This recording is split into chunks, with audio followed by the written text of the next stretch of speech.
اكو gastroenteritis وإسهال شيء التهابات دواري ميدة وروية الجمزاروكا اكو دهلي نوا هري وك آوي هنگي بجد إسهال كين كار بين إسهال جواكو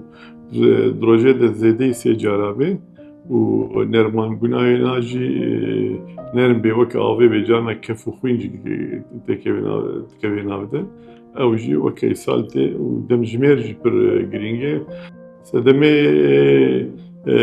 akut gastroenterit virüsün, bakterine, parazitin,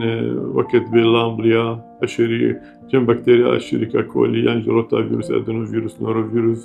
cana sebebi ne enfeksiyon, joktek, intolerans, buharine revi, cana antibiyotik, buharı dhele ishal çebi. Ne belakirni evji per sani destine paqış be xwanan ne paqış be vaktek uzar dxun hele bes iltihab diware روفيو ميدادا تشابي قواكو حرارتاي زيادة سي حشتابي قوا عمري ضاروك كيمي سيمي هيبي قوا ضاروك بر برشي قوا ضاروك بر بحال بي نكاري بخواني بخوي نكاري بخوي نشانين دهيدراتاسيوني وزوابوني بيره هبي قواكو ضاروك زكي ايش هبي وبحرارة برشاندين هبي اسهال بير هبي اوج مجبورة مشداري دكتور بي نشانين اكوت gastroenterit ishal cana pere zikeş cana germaiye cana barışandine le jmera aheri giring cem akut gastroenterit dehidratasyone derece heri gran zoabuni ve dehidratasyone او مجبوره به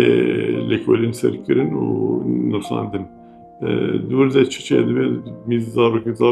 میزا کم دوی دوی آزواد دوی زمانی آزواد دوی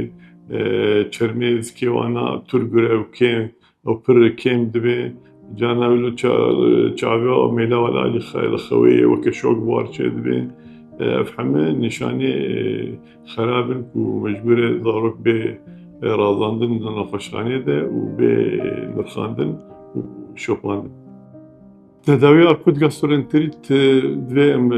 اتیولوژیای ناسکن سدمه ناسکن که سدم هاد ناسکن هک باکتری بهش آنتیبیوتیک میبدنه ده هگر نه باکتری به ویروس به او جی آنتیبیوتیک تدتنه پروبیوتیک زینکوی آفت که ویلاشیده او جیل گر آستیا نخوشی هگر مگوت کسبک به او ناوی به او دریا دف ده اوره سهی دنواده او جی وکه خوید ناوده کربونات ناوده شکر ناوده وکه سیرومه او دوی هدی وینا بخون پروبیوتیک جی خو دیگره زینکو جی خو دیگره اگر حرارت به ایبوپروفین یا جی پاراستامول نده